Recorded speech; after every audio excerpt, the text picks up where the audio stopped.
Good morning, good afternoon, or good evening, depending on where you are in the world. And welcome to this learning experience brought to you by ChaosSearch. My name is Cody, and I'm the host of Techstrong Learning, and we have an exciting presentation ahead. Before we get that ball rolling, we do have just a couple of housekeeping notes that I'd like to go over. First off, today's session is being recorded. So if you miss any of our discussion, perhaps you'd like to rewatch or share with a friend, the on-demand recording will be made available shortly after we conclude this live session today. If you'd like to engage with us, there are a couple of options for you to do so. The first option is the chat tab on the right side of your screen.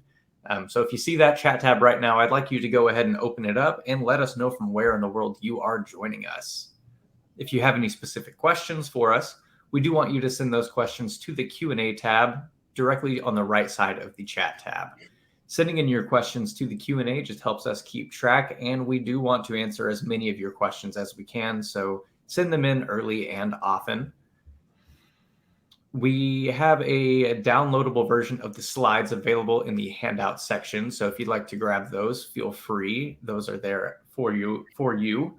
And of course, before we close things out today, we will be giving away 4 $25 Amazon gift cards, so be sure to stick around for the duration of our conversation. So our topic today is Unleash the Potential of Your Log and Event Data, including AI's Growing Impact. And I'm joined by André Rocha, Vice President of Product and Operations at ChaosSearch, and our very own Mike Rothman, Chief Strategy Officer at Techstrong Group and GM of Techstrong Research. So André and Mike, thanks so much for joining us today on Techstrong Learning. Mike, do you want to dive into our Pulse Meter report? I do. So welcome, everybody. Glad that you are here to really kind of dig into where things are going from a log and event data standpoint. And André and I were talking a little bit before the session, and we decided that it may not be the best idea if we do the AI drinking game, where anytime we mention AI, you would have to drink. So we are not going to do that, and we don't recommend that at home because obviously anytime you're talking about security topics, anytime you're talking about, really security operations and or observability, AI is a major topic. So what we did is we worked with ChaosSearch and we did what's called a pulse meter survey. So we solicited responses from our audiences, typically in the DevOps.com and Security Boulevard area. So those media sites, we ended up with about 350 responses. So a good response to a series of questions that we will cover and go through as we continue down this path. But log and event data and really kind of the evolution of how we deal with just the exponential growth in data volumes and, kind of the ability that we have to more effectively analyze that data and really kind of provide more and additional context to understand what's happening within not just our infrastructure, but increasingly within our application infrastructure, including things like Kubernetes and other cloud native environments, as well as applications, really is starting to put a stress on the traditional first generation types of platforms that have been in place in order to do that. So we're going to talk about all sorts of different issues, constraints that you have, what are some of the drivers and different, kind of aspects of managing log and event data as we continue down this path towards cloud native. And then we're going to leave a bunch of time to talk about generative AI towards the end, because I know that everybody is very interested in that. So enough yapping from me. Let's get to it. André, how are you today, man? And why don't you introduce yourself and talk a little bit about what Chaos is about? I'm great. Thanks for having me, Mike and Cody. It's great to be here. And thanks to everyone for joining us. It's great to be here and tell you more about how we think about log and event data and the value that it has for organizations, and how to leverage it both for operational and business use cases, and how we see generative AI kind of fitting into the puzzle. Basically, ChaosSearch is a log and event data management platform that was basically created from the ground up as a cloud native architecture. So we're at the core. We're based on core database innovation that allows you to ingest vast amounts of data and analyze them at scale without retention limits. And with that, you can have better observability, better mean time to resolution, and also unleash the value of that log and event data to drive business results, to understand usage of your digital products so you can drive efficient growth, which is key in this day and age. Yeah, you bet. And I know you guys do some interesting stuff with object storage and really leveraging a lot of the commodity curve that the cloud providers are driving. So we'll get to that in due time, but we definitely want to highlight some of the capabilities that are really kind of a departure in architecture from the traditional buy a bunch of appliances, rack and stack them, and hope you roll it over enough so that you can figure out what's going on in your environment. Okay, so Pulse Meter. So let's see what our first question was that we asked folks. If I could actually find my cursor. There it is. Good. So do you capture, store, and analyze all of your log and event data? So we really asked this question to get a sense of, the centralization of a lot of the telemetry gathering. Do folks, kind of take from a bunch of different systems? If they've got, cloud and on-prem and another of other places, are they putting all this stuff together to try to leverage the analytical capabilities that we have today in order to again, get to that business value, to really provide that context that André was talking about? Our respondents were largely split. There wasn't anything that, kind of jumped out, right? All logs are stored in a central platform was the leading response with 32%, but pretty close after that was aggregating only selected logs. So again, that just has to do with typically security. That's an interesting use case. I've been doing security for 30 something years.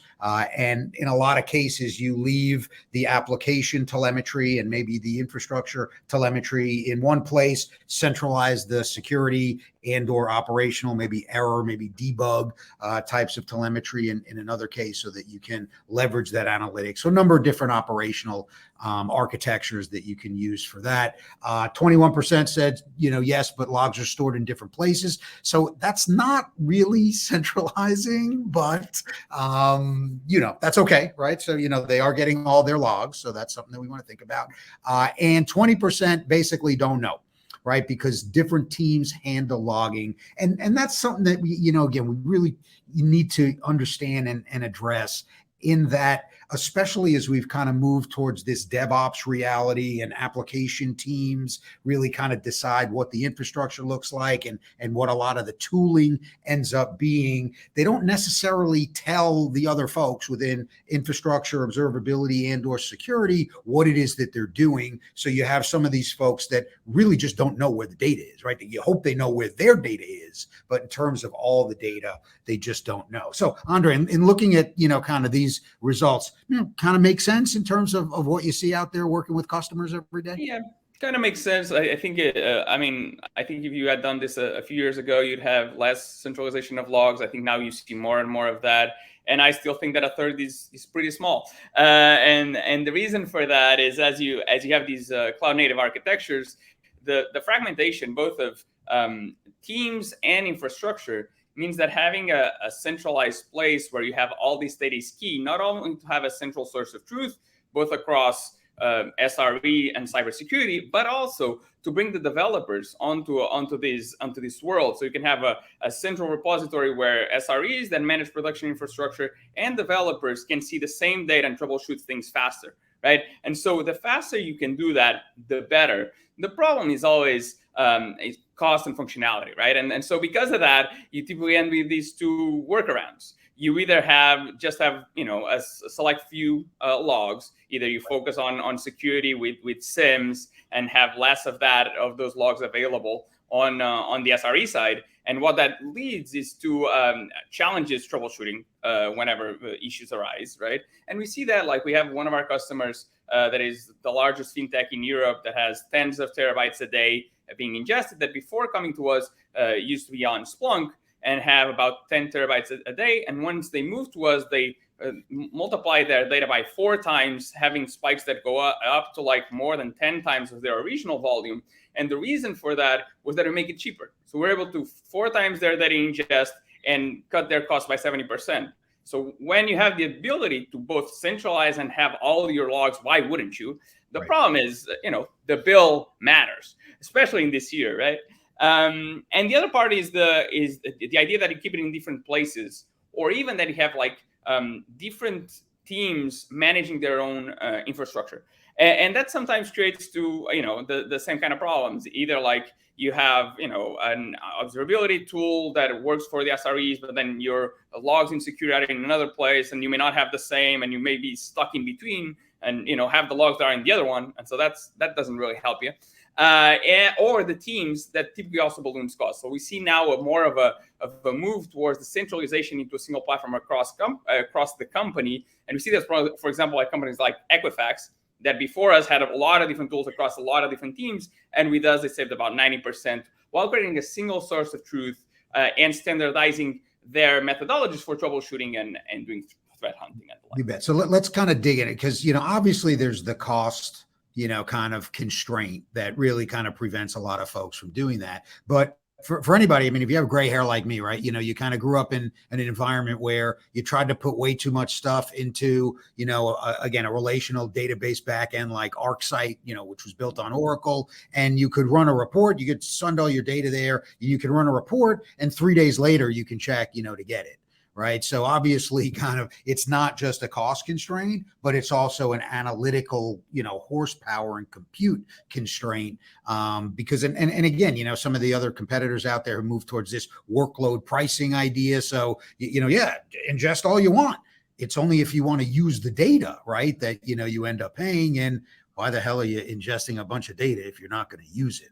Right. So it all feels like the same to me. But remember, there's not just, kind of the cost piece of it. There's also the reality that you've got to analyze this data at scale in pseudo real time in order to get, some type of value out of all this telemetry that you're gathering. So, what do you tell customers in terms of, hey, you were doing 5 terabytes here, now you can go up to 15, and this thing's not gonna, kind of drop over or keel over because of, too much volume in there. Yeah, 100%. Like if you're still using relational databases to, ingest logs and like data live, good luck, because this table is not really table-like, right? Like these streams change, the schema changes over time. Its live ingestion needs to be available as soon as it's generated, and relational databases were built more for either a batch kind of model that is good for reporting, or even like operational databases kind of world, which is like built for a completely different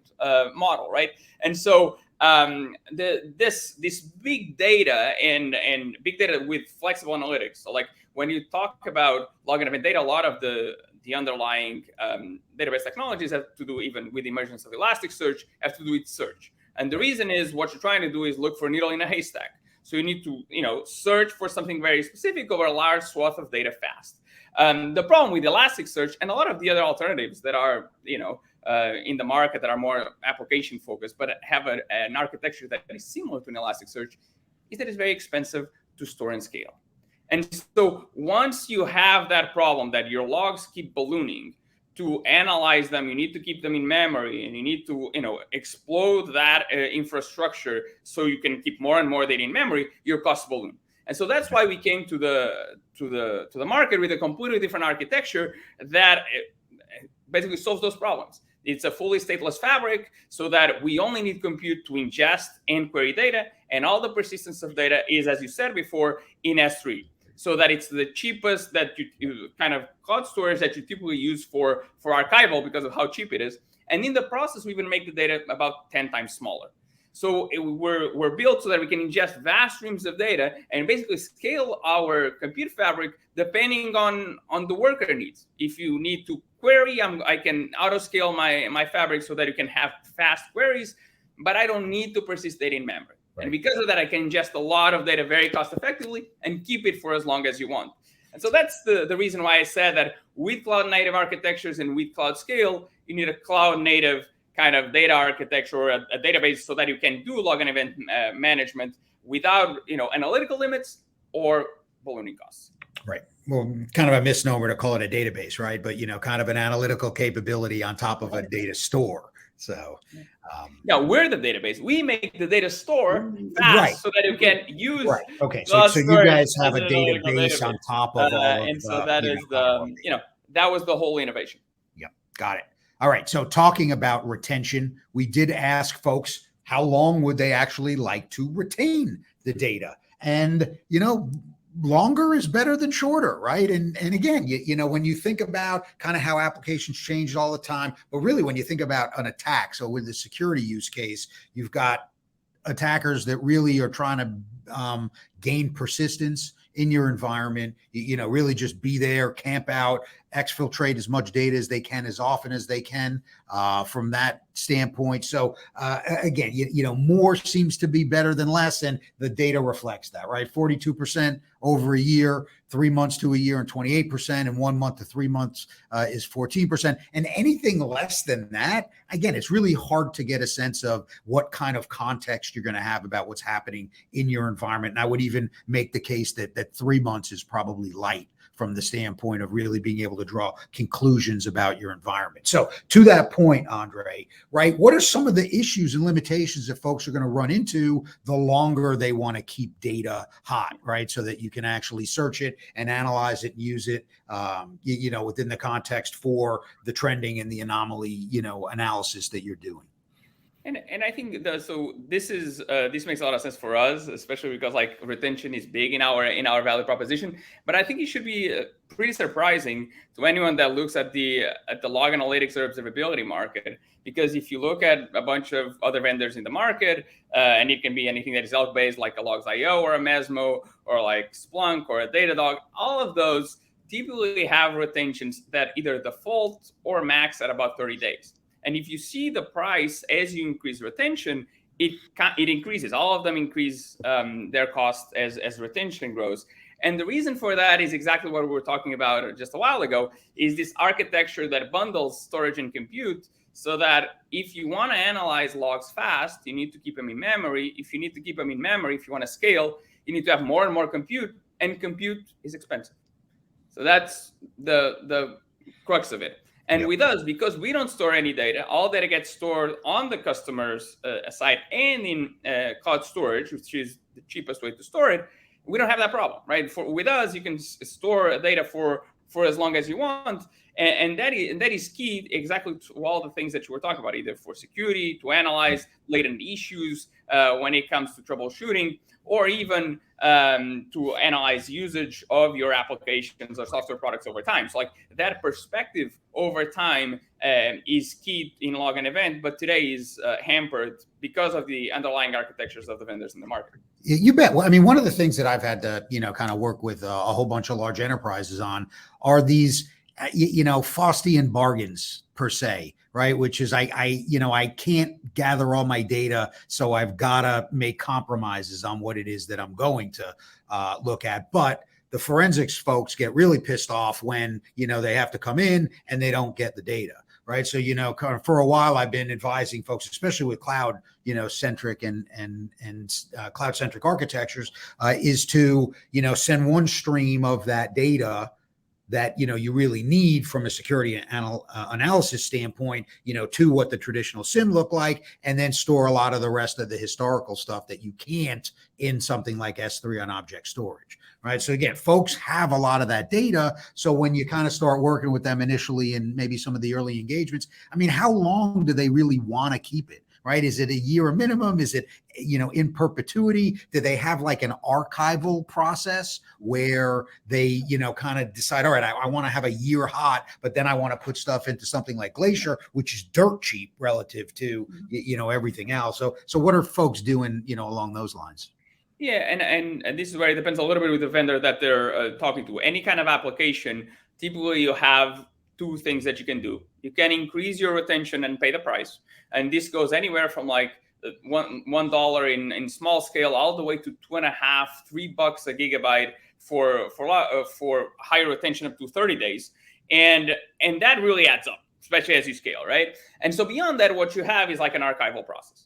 Right, and it's that archival where you set up your S3 bucket and you send there the data, and then you can keep it for as long as you want, for a year or more, depending on your needs. And again, think about this: the archival, which is the cheap part, is in S3. That's our backend. So like that's how cheaper it can be to go with us versus like the existing solutions, because that's what our architecture kind of enables. And then on the retention front, how long do people need it? And this is where retention is key for the centralization across the organization. because different teams in different industries need different levels of retention. You have highly regulated markets like in the financial sector space where you need years of data for compliance, where you're going to have a report, you need to go fetch it, and you have two solutions. You have it in archival, and you need to bother someone to get it out of there so you can look at it whenever you need it, or you can just keep it hot in a solution like ours, and that can be 3 years, 7 years, 10 years. We have people in financial sectors and that tech space where you can get like really long for regulatory reasons. Then you have application logs where you may want to keep it for a long time to even see either answer support kind of questions that like materialize a lot later, like things like, imagine like you're in a travel booking kind of situation. You want to see what happened when you booked, but you only recognize it when you actually do it, right? So this can take months to actually materialize. And so because of that, you want to keep that for long. But again, you can't in current solutions, and you have these workarounds.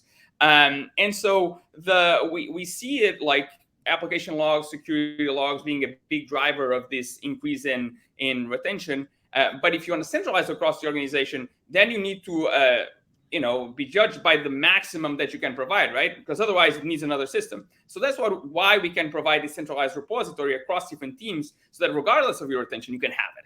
And so that's the other side. And finally, what I would mention is that there's another approach, which is the Elasticsearch approach, in which you basically have data tiers. And that is kind of like the whole idea that, yeah, you can have it in warm and cold and whatever, frozen. And that sounds great until you actually try to get it and analyze it. And once you try to analyze it, it's slow. And like, okay, then I need it in hot, and then you balloon your cost. And so there's this misnomer around like data tiers. People thought would solve the problem, but they don't. Again, back to the architecture, because Lucene wasn't made, which is the data representation of Elasticsearch, wasn't made to be fast in CloudSearch. So because that it's slow, and we were, and so that's why we can remove all these limits. Yeah. Okay, good. So I could just talk to you all day about that one slide, but we do have more data, right? So what would be the top benefit of capturing, analyzing, and being able to query all of your log and event data over long retention periods? And this was, again, a multi-select. So which of the use cases did, folks pick? All are pretty clustered in that, kind of low 20s perspective, which is improved security posture and enhanced visibility. Yeah. Right. And again, not brain surgery on that one, right? Improved visibility over users' behavior over time. And that gets into one of these new use cases that we start to see, right? This whole digital experience thing, which is, folks are very interested in what their, kind of end customers are doing, how they're clicking through, these environments, what kind of response they're getting, kind of what are they clicking on to optimize, the layout of the sites to try to, yield a few more points of conversion on that front. But all of these things, right, and improve mean time to response at 23%. But all of these things, again, require data.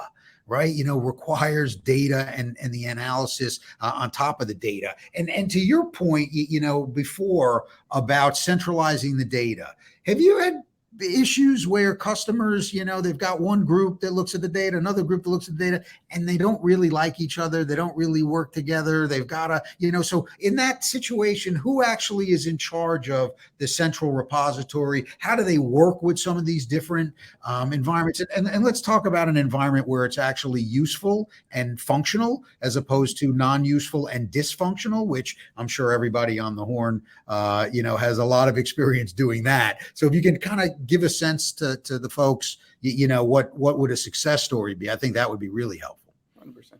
And just as a disclaimer, all our customers, all their users love each other. So I don't know about those that don't like each That's other. Right. But Kumbaya. But we do have customers that basically use us for a variety of different use cases that otherwise would be in different tools. So that I can speak to. And so we have the largest fintech in Europe, again, that has uses us to centralize all their log and event data and use it across different teams, from engineering to SRE to security for threat hunting, to even on the business side for analysts on the product side, or even like business analysts, right? And that is the ability to basically centralize all of this data in one place and to not have retention limits was basically what allowed them to do that. And they do fundamentally different things on the same data. And so, which for us look the same, because at the end of the day, you're issuing a query, and the type of queries that they're issuing are fundamentally similar, but in their world is fundamentally different, right? So you have engineers that whenever they push new code, they want to see if it works, or whenever they're asking to troubleshoot something, they want to have the context of what's happening. So they're there. It's key to have them in the same platform as SREs, so that whenever SREs are troubleshooting production infrastructure and they need support from engineering, they can talk with the same data.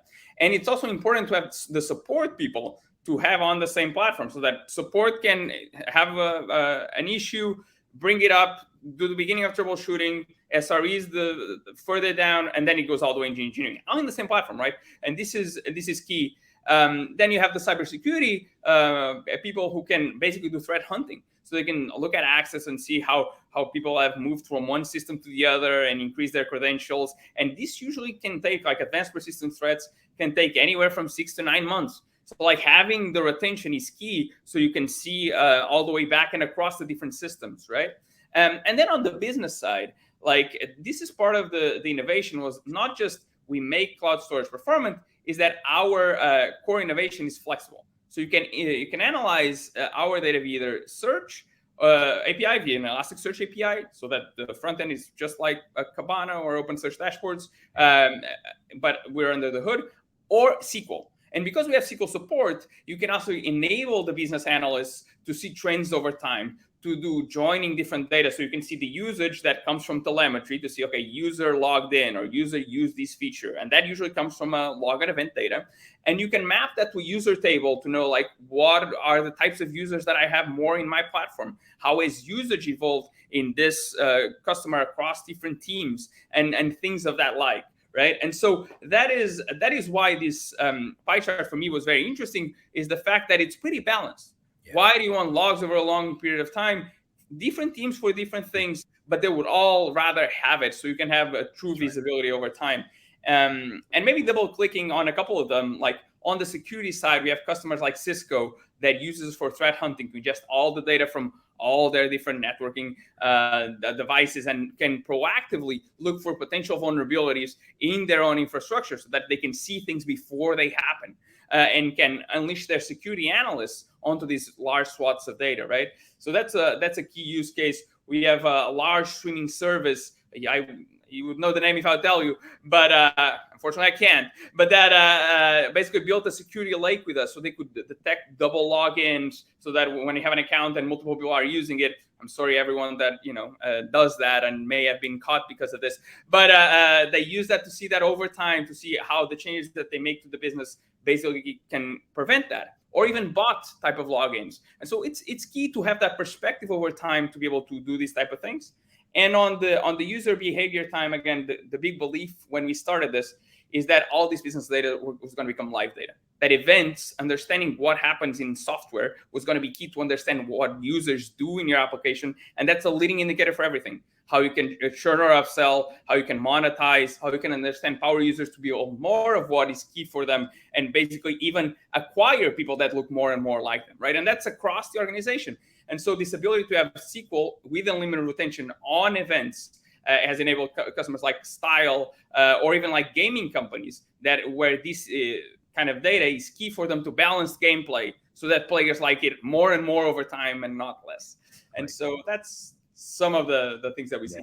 So when we kind of dig into some of these different use cases, Andre, how much do you guys have to bring to the table in terms of detections and the typical stuff that you would want to look for, as opposed to depending on the customer to really understand what they should be searching for, what kind of detections they should be putting in place, what kind of alerts and thresholds they need to be? So one of the key issues, and we'll talk about that in a second, right? But is that, there just aren't enough folks that know how to do analysis. There aren't enough folks that know how to interpret, a lot of the data. So how do the tools help them become better at their job? So again, you just kind of be a generic thing, but do you guys spend a lot of time, kind of refining that? Do you have a research team that, is there, working out, kind of what the right stuff to look for is for each of these use cases? Yeah, so this all depends on what type of data we're talking about and what type of use case. So there are logs that are pretty straightforward, infrastructure logs, security logs. They're relatively structured and they look like relatively similarly.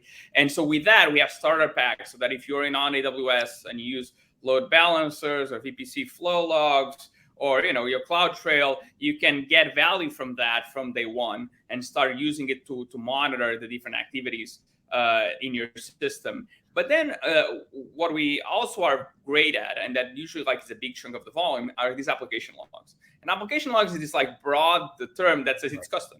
So it depends. And so for all these custom logs, a key issue typically with existing tools in the market is the ability to ingest and give analytical flexibility so that you can actually look at the fields that you want, because they change over time. Like a developer release a new feature, just issue a completely different schema, completely different type of data. So how can I, as an analyst, analyze it as soon as it's created without the system that is in the middle creating field conflicts or not being able to ingest it or whatever? And so we create that analytical flexibility so that you can ingest data as it comes in, and then the analyst can look at it as soon as it comes. And for those, we help our customers ingest it and look at the data to even get some sense of okay, here are things that are probably matter to you. But most of the times, the customers are the ones that have most of the knowledge about it, because they're the ones creating the data, and it's all different by customer. So they are already pretty savvy on that, especially because we come in at scale. And so at scale, typically they're already using something, they already have a problem that they're trying to solve, and we're there to ingest it, so to solve it.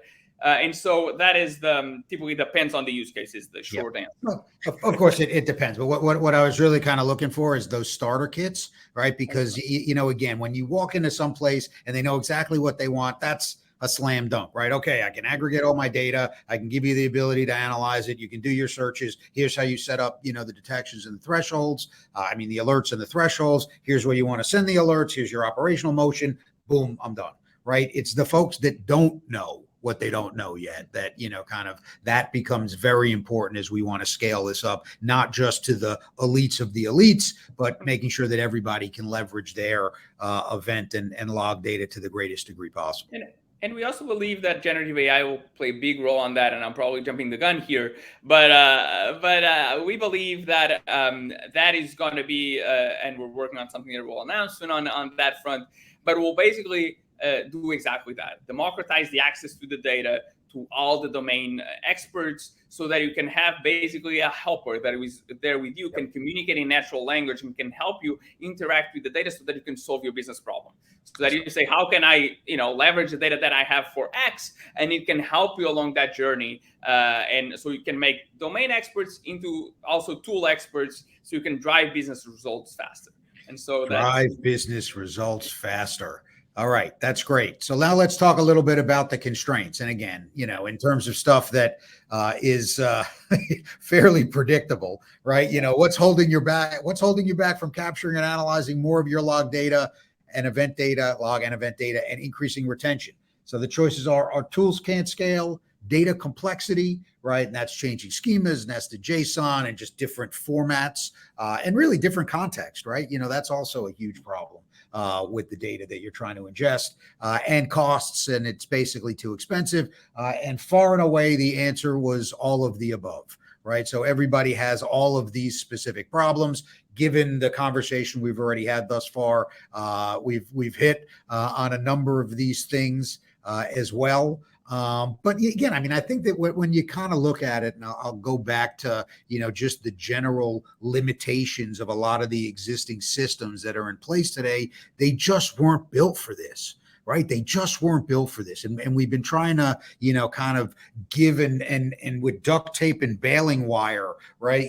Kind of get these tools, these platforms that really were not built for this level of volume or this level of analysis, to kind of get there. And this is what we have, right? This is what we have. But what I do want to talk a little bit about, kind of the ingestion normalization and really kind of, the index on query approach, right? Because that kind of handles a lot of these data complexity and normalization issues that, again, anybody that's done SIM for a long time probably has a bunch of gray hair like me, because they had to deal with all of that normalization. So can you give us a little bit more, detail on kind of what that looks like and why that's really just such a departure from how, most of the traditional, SIMs and aggregation platforms work?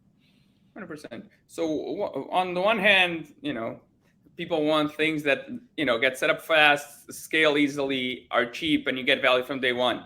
And so then we believe in the same, that's how tools should work. Reality is you have to pick.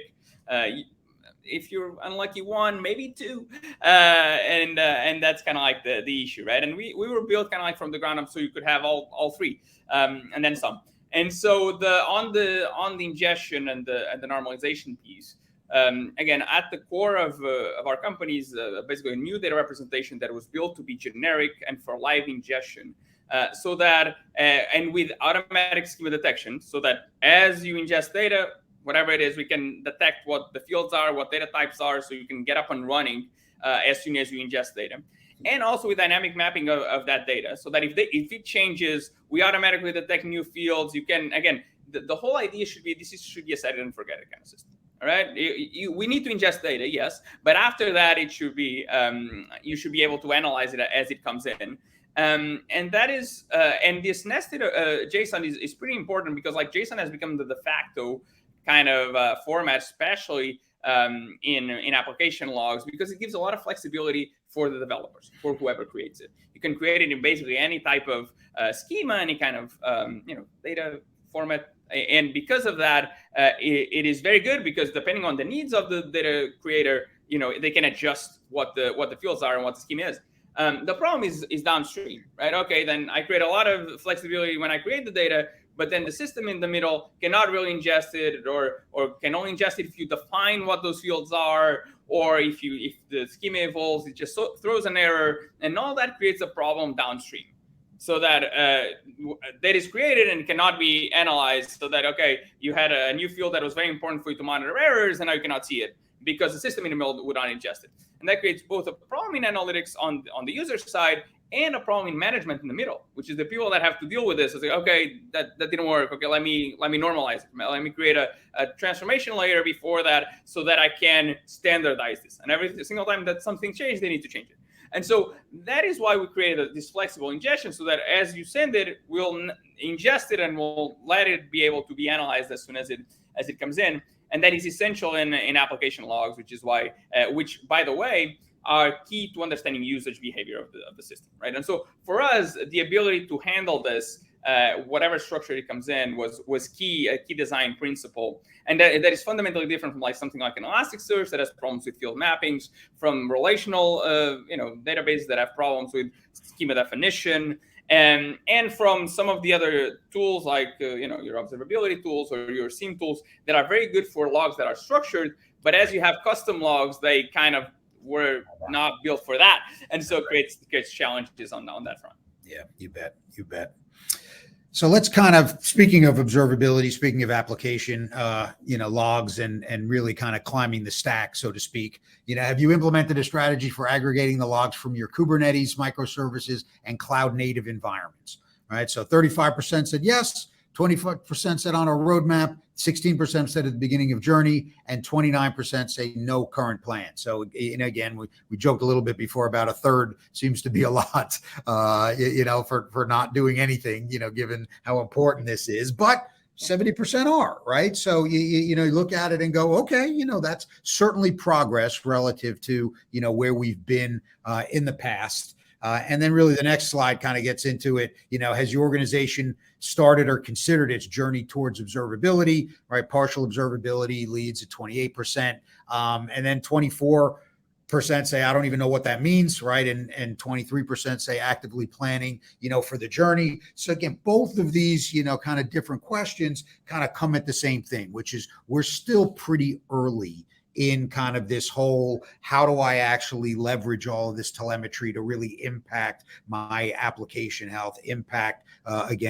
these, specific application stacks that are there and built on a lot of these open source and cloud native technologies. So if you were advising some of these folks, and I know you do in your role in working with some of the customers, as they're trying to take what had been a general purpose monitoring platform and really start moving towards this observability construct, what are some of the things they really have to, consider and think about?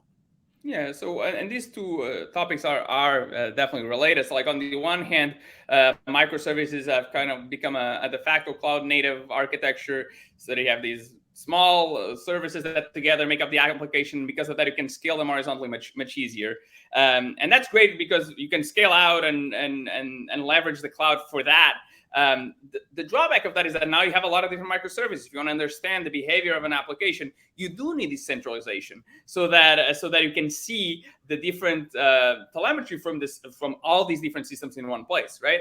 And that's where observability comes in, right? And typically, people talk about observability in the sense of like you need metrics and traces and logs and events in the same place. And people forget to talk about, and you also need to have it over time and at scale, so you don't have to face the trade-offs that we talked about before, right? So we say that to have true observability, you need to be able to have cost effectively all these different types of data.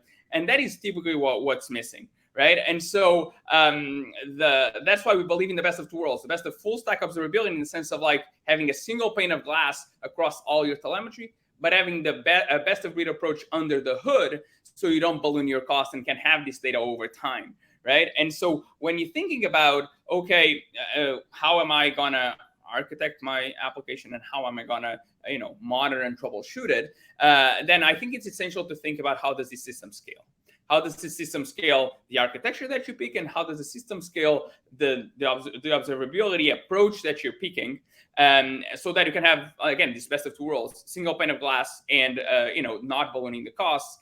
And this is also why, especially in this year where efficiency is top of mind and you need your costs to grow less than your revenue so that you can improve your efficiency, this is why today we have like the industry leading pricing for log and event at scale, and we even guarantee savings of 50% above certain scale, because of how important we think that removing this cost limit and the retention limit, which is getting limited with us, is to get true observability.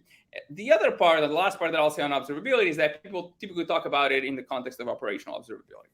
Okay, I have applications that need to run, and I need to be able to monitor and troubleshoot. Cool. But then there's the whole other part about business observability, which is because, as we said, this event data is kind of today holds all the information about usage of an application. That is business data. That is all about all the information about how users are using your application as it happens. And today, there's a whole, it either is not used, it is stuck on the operational world, or there's a whole pipeline to try to aggregate it and just creates a specific metrics that people think that are important for the business side. And we believe that business analysts should just have access to it in real time as it happens. And for that, you need this flexibility on your analytical tools, right? That's why for us, search and SQL on this cloud storage is key, so that you can use search to troubleshoot your application, and use SQL so you can do trend analysis, so that you can bring the business side of the house to the same analytical tool and have real-time insights about usage of your platform as it happens and with historical context. Yep. And it's interesting in that, again, I defaulted and talked a little bit about, kind of some of the organizational issues that, kind of you run into, again, as you start to make that jump towards real observability, making sure that, kind of the dev folks have access to that, right? That the architecture folks have access to this data becomes absolutely critical, because again, they can't make decisions about what different users are doing or where they're getting, kind of stopped up, or what's not really converting as well as it needs to, unless they have access to that data, which gets back to your point about centralization and access to a common, data repository being, critical. And it's really just a matter of, again, the economics and the performance, and really the limitations of a lot of the existing technologies that have been trying to solve this problem for, gosh, as long as I've been doing this, and that's a long time, as I keep saying on that front. So, the last point on that, we see the emergence today in this day and age of platform teams that try to do that, and platform teams mean different things for different people. But the way in which we see it is these teams that companies are creating to creating a central set of primitives or tools that are used across the organization. And in this day and age, people are still thinking about platform teams in the context of how do I help engineering and SREs we believe that it's broader, and that the reason why we believe that this centralizing log and event, the type of telemetry that is key across the organization, and then opening it up for not just engineering and SREs, but also cybersecurity and business, is a key part of a platform strategy for a company, so that you can have the same type of model, a centralized team, to have tools and primitives that are the same across the organization, but broaden it so that it's not just in the engineering side of the house, but across the organization. That's right. That's right. And again, being able to leverage data across the organization to contribute to business value, right? That's really what we're trying to get to at that point. So as we kind of wrap things up, let's kind of transition and talk about generative AI, right? I mean, yeah, you can't even do anything today without, hearing about it, and, ChatGPT's, taking over the world, and you got to use the API, and, it's going to get all sorts of stuff for you, and really do your job. So, one of my daughters wants to be a film screenwriter, and we had to have that discussion of, you can differentiate above a machine, right? And the answer better be yes, or else it's going to be really difficult, to get a job. So, again, so when we ask the question, right, would generative AI significantly improve your ability to analyze your log and event data? The data was interesting, right? So 19% said, basically, I don't know, right? I'm too busy fighting fires every day. I just haven't given that, 10 seconds, worth of thought, which is totally legit, right? 5% say it's a gimmick, right? Another 11%, I'll probably try it, but I don't think it'll be very helpful. So that probably comes from the security folks, because that's your general skeptical, cynical perspective on everything, which is, and listen, when you get trained to figure out what's going to kill you every day, that kind of, perspective is pretty, logical from that standpoint. But, then we start to get into some of the areas, right? Yes, to help me understand outliers and suggest ways to troubleshoot faster, right? Yes, to be able to translate my questions into queries to ask my log and event analytics tool. And yes, to understand ever-changing log and event data quickly. And those last three, right, André, they really kind of put a point on a lot of the, kind of situations and use cases that we've been talking about already, right? Which is, we've got a whole bunch of folks that probably aren't good enough or as good as they need to be in order to, kind of do the job. And whether we're talking about security or digital experience or observability or APM or any of these other, specific use cases, you don't have enough people. They don't have the right skills. So generative AI may be able to fill that gap. Not entirely, right? But, maybe a little bit. So is that kind of where you guys, you kind of inferred that was, going to be the case when we talked about that earlier on, but let's kind of dig into it a little bit more. Yeah. So first, I don't blame the 19% of I don't know. Not just like, do we all have busy lives, but also it's pretty early, right? Like, we are seeing new things in the generative world, AI world, coming out every week, right? And so as the capabilities evolve, how you can leverage it is evolving too. So, right. So this is a fast changing kind of area today. Then on the part of like, how can you actually leverage this for value, right? We see this on a few different axes. On the one hand, we've typically conflated this idea that I need to be both a domain expert and a tool expert.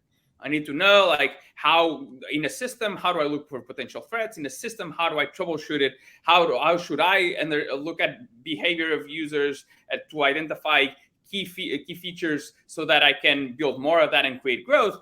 And we've conflated that with like, I need to know tool X, or I need to know query language Y. And that's just like, those are two different things. You can have both things in the same person or not. But what this helps is basically to abstract to help abstract more the second, so that you can have a tool expert that is with you, that walks with you. And so I want to know how I can, leverage my data to look for potential security threats, and it can help you write queries. And also a tool that can help you with the former, so that, yes, I know what the questions I want to answer. I want to solve. I know I have a good domain experience about what I want to do, but there's more knowledge out there that I could be leveraging. And this basically generative AI allows you to tap into that knowledge. So I don't know. So if you have CloudTrail and you want to know, I want to see for potential access escalations in my infrastructure, here are the fields that you can use. here's how you can map your security logs to your MITRE framework, and so you can leverage and ask queries to the data depending on which phase of the MITRE framework you're thinking about, and you're in your hunting kind of phase, right? And so that is kind of like how I think. First, a new interface that works with you in natural language. Second, a way for a helper, both for you to take out the gap between domain and tool, so that all domain experts can leverage the best of their tools, and also so you can extend your domain knowledge, tapping into what's out there. And third, the reason why we think that this is key for our tool is because of these two things, right? Centralization, no retention limits at scale. Everything becomes harder with that. We're doing the hard part about how do you analyze it cost performantly at scale. This helps you understand how can I better leverage more and more value out of my data that is continuously changing and continuously growing. And so you can think about it as like alerts and dashboards V2, right? First we had dashboards to monitor, then we started having alerts. Now we have like noise everywhere. And the question is like, how do I get the signal out of this? And this can help you explore how you can get signal out of your data at scale. Yep. Yeah, and what's interesting is that these three use cases that we asked about, and again, maybe it was a self-selecting type of thing, since I'm pretty sure we came up with the questions, right? Well, there are two pieces to this, right? So obviously the first one is, how do we interpret the data that comes in, right? And massive amounts of data. And obviously there's a significant lift on the part of training, the AI to understand the context and all those different pieces, given a lot of the unique aspects of every company's specific applications. So yeah, there's going to be 60, 50, 60, 70% of commonality. And that's what we kind of have to try to train on. And then, give it enough smarts to, be able to at least know what, some of these other, kind of edge cases would be, for specific customers. But then there's the remediation piece of it, right? And one of the demos that I saw at the RSA conference a couple months ago, was it a couple months ago? Jesus. Time flies when you have no idea which end is up. But one of the interesting demos I saw was, the company, they did some AI, they, can identify some alerts, and then they had a little box and a variety of different, kind of languages, right? Different cloud platforms, different, kind of languages. And it said, powered by ChatGPT, right? Click the button and you get code. Right. So, again, one of the other aspects of the generative AI is to really start to help folks collapse that, kind of time frame between when I know there's a problem and when I can fix it. Now, did that scare the crap out of me? 100%, right? Because I know some folks are going to look at that, they're going to click the button and they're going to use the code, right? And man, those things still hallucinate quite a bit. It's like a decent, kind of LSD trip, from back in the day. So that's a little bit scary, but 6 months from now, man, with how quickly this stuff is going, 12 months, 18 months, the code's probably going to be pretty good, from that standpoint. So how do you guys differentiate, what you want to do on the analysis side versus, again, the remediation piece, knowing that, customers end up having to do both? Yeah, so for us, it's a singular experience across, but definitely has a few of those components. And again, that's why I mentioned that it's very different to analyze infrastructure logs and security logs that are relatively structured with application logs that change all the time. And this tool can help you with both. Can help you with understanding what's structured because it's documented everywhere and how you can best leverage it, but also the things that change over time. They typically have nomenclature that is relatively straightforward. And the problem is that as things change, you have new things that you need to learn that you can now leverage. And so this tool helps you understand how, when new fields are created, and how you can best leverage to do your job. Right, and then on the analytics part, again, I think it has these two components. It has the component of knowing how to issuing queries to tools that are varied. In our case, Elasticsearch API and SQL API, and mitigate that gap of, I know what I want.